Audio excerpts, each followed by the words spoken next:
Alors non, pas besoin d'être prophète pour comprendre que le Maroc change, le long de ses côtes en particulier.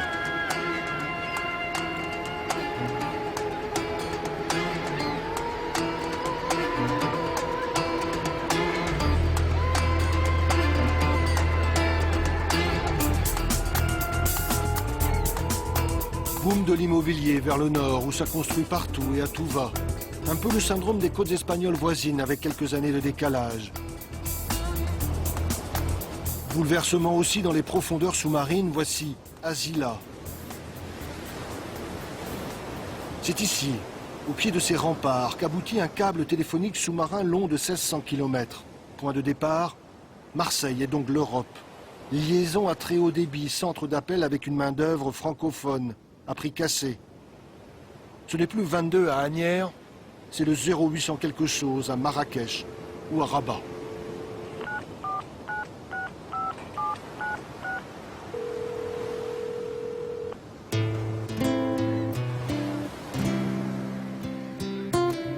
Arrivé dans le détroit de Gibraltar, voilà le Maroc aux portes de l'Europe.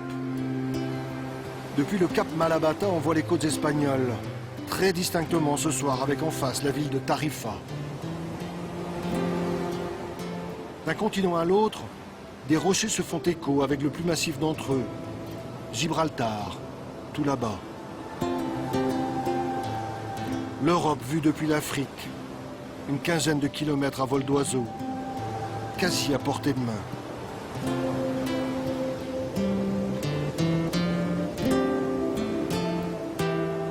Mais beaucoup d'illusions tombent aux portes du détroit.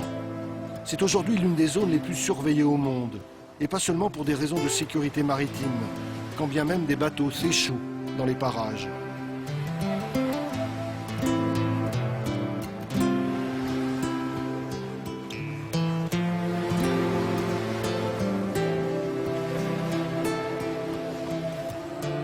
Mais quels pêcheurs au monde peuvent s'estimer autant observés que les pêcheurs marocains et leurs enfants?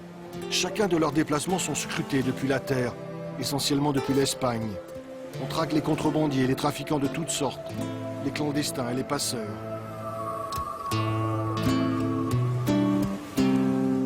Barques de pêche minuscules, mais suffisamment grandes pour passer de l'autre côté. Rien de commun avec les gigantesques porte-conteneurs attendus dans ce port tout nouvellement créé.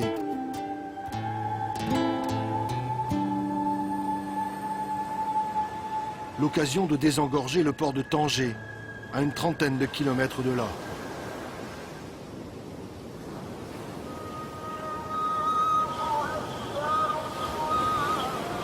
Tanger la Blanche, longtemps port d'escale des poètes et des écrivains. Tanger aujourd'hui et son presque million d'habitants et sa croissance exponentielle.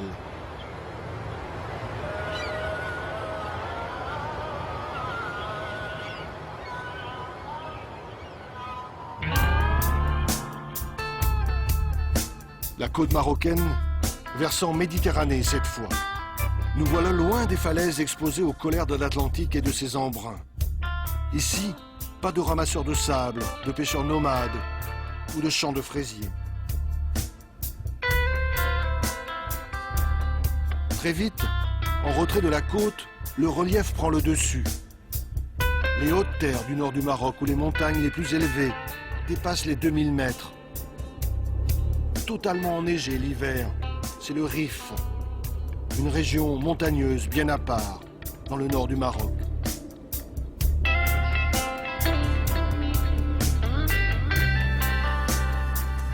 À 600 mètres d'altitude, c'est la ville de Chefchaouen qui surprend par sa médina bleue et blanche.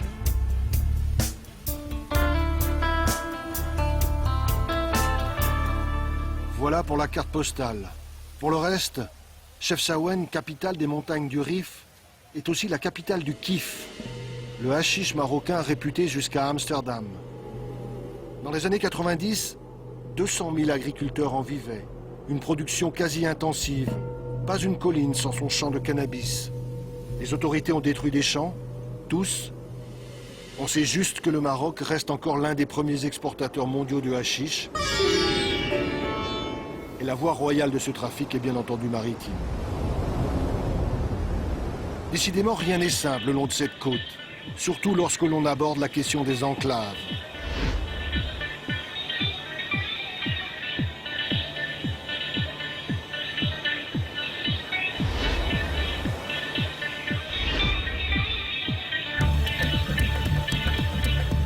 Pas moins de 9 villes, presqu'îles ou encore simples rochers battant pavillon espagnol le long des côtes marocaines. 70 mètres de long, 50 de large, 27 en hauteur, de loin on dirait un bateau. On peut même y aller à la nage. Voici le rocher d'Alucemas et sa garnison d'une 60aine d'hommes. Minuscule îlot espagnol à 300 mètres des plages marocaines. Moins caricatural, il existe aussi les 3 îles Chafarinas, dans l'est du pays. Encore 3 bouts de territoire espagnol dans les eaux marocaines. Mais les plus connus de ces enclaves sont les grandes villes. Postes frontières pris d'assaut quotidiennement à Ceuta, 60 000 citoyens espagnols en terre marocaine. Situation ubuesque où de part et d'autre d'une frontière, le niveau de vie passe du simple au quintuple au bas mot. Pire encore, avec l'autre grande enclave espagnole, Melilla, une ville en état de siège. Ici, comme à Ceuta, un double mur de barbelés et de grillages électrifiés. Un rempart jalonné de miradors atteint même les plages. Dissuasif, chaque année, des centaines de candidats à l'émigration clandestine se terrent autour de Melilla, avec l'espoir de passer le mur. Depuis les hauteurs du mont Gourougou au Maroc, ils regardent avec avidité cet étrange bout d'Europe en terre africaine.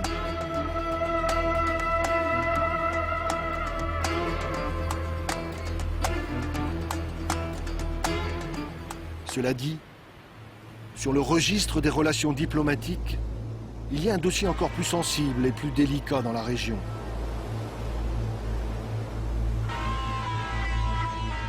Un peu plus de 500 km de côte séparent Tanger de l'Algérie. Une côte aussi surveillée que le détroit de Gibraltar, mais pas avec les mêmes moyens. Là-bas, des radars, des caméras. Ici, plus désuet, de multiples postes de garde-frontières. Une présence militaire quasi constante, comme un État en guerre, surtout vers Oujda et Saïdia. Impossible d'approcher l'Algérie depuis le Maroc. Les deux pays sont à couteau tiré depuis 14 ans.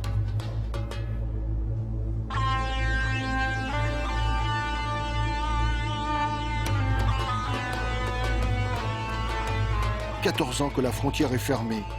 Situation bloquée. Dialogue de sourds entre les deux pays, c'est la plus longue frontière fermée au monde.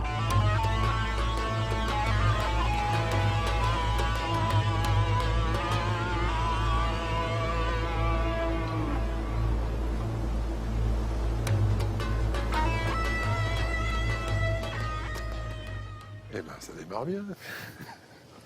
Gilles, carnet de route. Alors, le Maroc, c'est grand, c'est très grand. C'est très grand. Il a bien fallu faire des choix. Voilà, on a choisi une partie de la côte atlantique et on a choisi de commencer notre voyage par une ville historique célèbre, qui est en même temps un port magnifique, Essaouira. Oui. Essaouira, on pourrait le traduire en français par celle qui est bien dessinée. Voilà. Oui, bon, c'est vrai aussi. Voilà. Donc on vous invite à découvrir cette ville. Vous pouvez embarquer avec nous. Pour une fois, on y va en voiture. Carrément. Pas très écolo, ça.